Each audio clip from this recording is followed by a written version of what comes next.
Le football. Le sport le plus suivi de la planète. Et pourtant, des fois, de grosses erreurs d'arbitrage se passent devant des millions de personnes. Et aujourd'hui, on va parler des pires erreurs d'arbitrage dans le monde du football. Bon, depuis l'arrivée de la VAR, qui veut dire Video Assistant Referee, qui en gros veut dire en français vidéo d'assistance à l'arbitre, bah ça s'est pas mal calmé sur les grosses erreurs d'arbitrage. Mais à l'époque, je me dis que si la VAR existait, certaines équipes n'auraient pas le même palmarès qu'aujourd'hui. Allez, c'est parti. FC Barcelone, PSG, 2017. L'un des matchs les plus choquants de tous les temps, que ça soit sportivement ou aussi arbitrairement. Ce soir-là, le Barça a choqué le monde du foot en réalisant une remontada en gagnant 6-1. Mais les Blaugrana peuvent remercier l'arbitre Deniz Aytekin. Pour commencer, dès la 11e minute de jeu, il y a main dans la surface de Mascherano. Mais l'arbitre désigne un corner. Ensuite, Meunier tombe et dans sa chute, il fait tomber Neymar. Et c'est l'arbitre assistant qui signale un penalty à son arbitre principal. Après, c'est encore Mascherano qui déséquilibre Di Maria dans la surface de réparation. Mais bon, toujours rien d'après l'arbitre. Mais à la 91e minute, simulation de Luis Suarez. Et là, l'arbitre siffle penalty. Et oui, sur cette action, pour lui, il y a penalty. Ce match-là, les émotions, c'est vraiment une dinguerie. Malheureusement, c'est clairement un vol pour les Parisiens. France-Koweït 1982.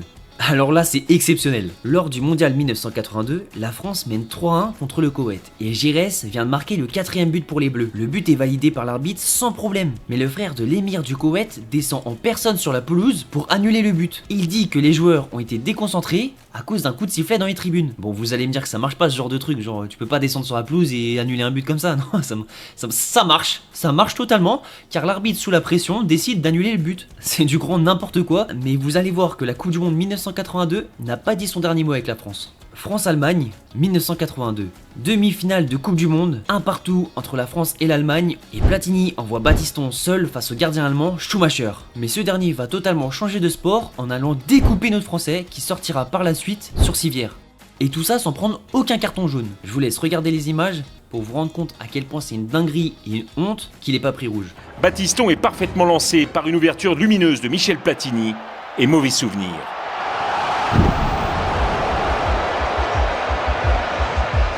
Patrick Battiston est évacué et l'arbitre M. Corver, qui ordonne une simple remise en jeu, signe là la plus grande injustice d'arbitrage de l'histoire de la Coupe du Monde. Et résultat, on a même perdu la demi-finale.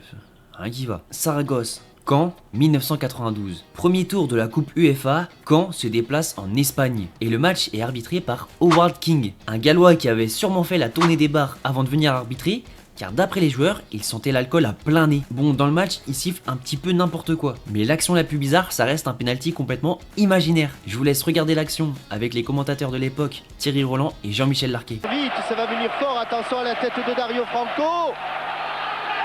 Dégagement et coup de sifflet de Monsieur King. Penalty. Penalty. Penalty.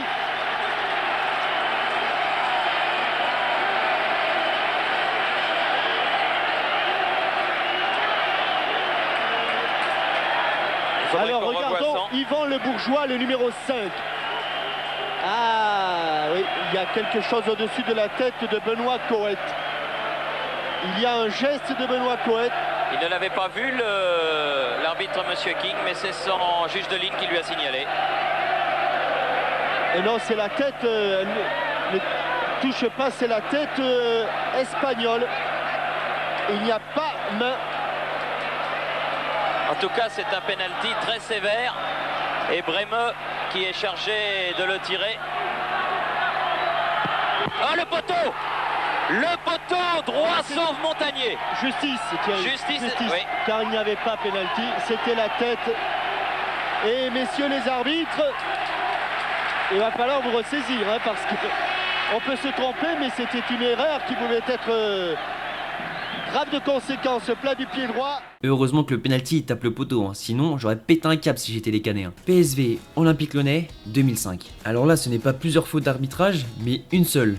Mais une seule faute qui hante encore les supporters lyonnais. Ça se passe pendant les quarts de finale retour de la Ligue des Champions 2005. Et cette année-là, Lyon avait l'équipe pour remporter la coupe aux grandes oreilles. Après avoir fait un partout au match aller et de même au match retour, Lyon se retrouve en prolongation. On arrive à la 100e minute, Nilmar court pour récupérer le ballon et il se passe ça. Allez Nilmar, va vite Maribaldi, Oh, penalty. accroché. Oh, penalty. Qu'est-ce qu'il dit, monsieur Nielsen?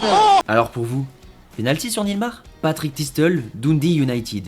1993. Cette erreur-là, elle est exceptionnelle. Sur un corner, les joueurs de Dundee marquent un but. Le ballon est entièrement rentré dans les cages, mais il ressort aussitôt. Et suite à ça, l'arbitre ne valide pas le but.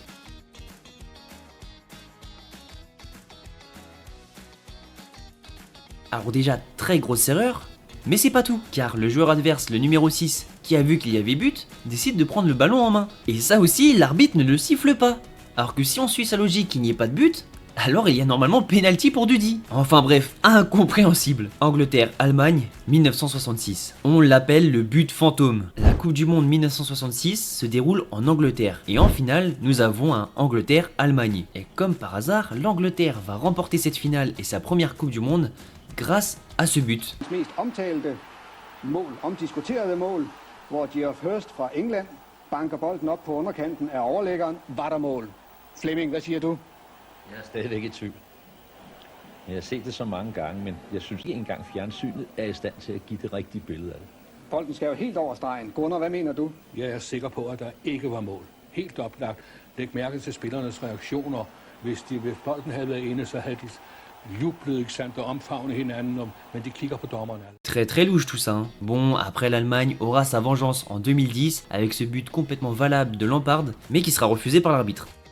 France-Irlande 2009. Bon oui, je nous mets dedans, mais bon, sur ce coup-là, la France a été aidée et on peut pas dire l'inverse. C'est tout simplement la main de Thierry Henry contre l'Irlande en prolongation pour les qualifications à la Coupe du Monde 2010. Thierry Henry nous fait un contrôle de la main pour ensuite servir William Gallas qui marque dans le but vide.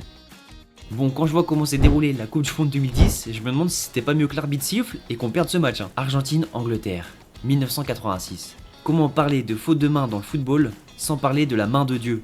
Maradona qui marque de la main en quart de finale de Coupe du Monde pour qualifier son pays.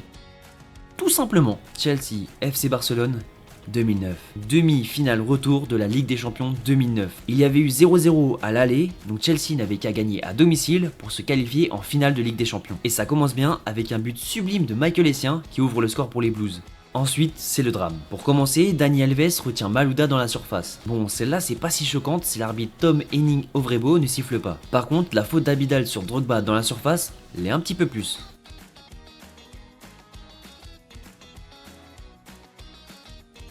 Puis la main de Piqué dans la surface qui n'est pas sifflée non plus. Ensuite, le Barça égalise avec un super but d'Iniesta, ce qui veut dire que Chelsea est virtuellement éliminé.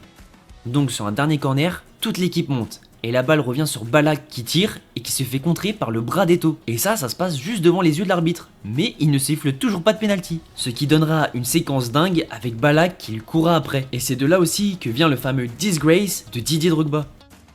Bon, suite à ce match, l'arbitre a reçu énormément de menaces de mort et a dû même déménager pour sa sécurité. Après, je peux comprendre qu'on soit frustré, énervé, d'accord. Mais aller tuer quelqu'un, mais faut être fou. Il faut être fou. Voilà, c'est la fin de cette vidéo, merci de l'avoir regardé. Bon, j'ai pas pu tout mettre car des erreurs d'arbitrage, il y en a énormément. Mais n'hésitez pas à me dire si vous voulez une deuxième partie. On n'oublie pas le petit like aussi, ça fait toujours plaisir. Merci infiniment à tous ceux qui s'abonnent, merci pour la force. Aimez voir avant les autres parce que vous êtes plus important qu'eux. Si ça repose un problème, c'est pas votre problème. On n'abandonne jamais. Merci. Abonne-toi et ta vie sera plus belle. Même si elle est déjà car tu viens de regarder cette vidéo.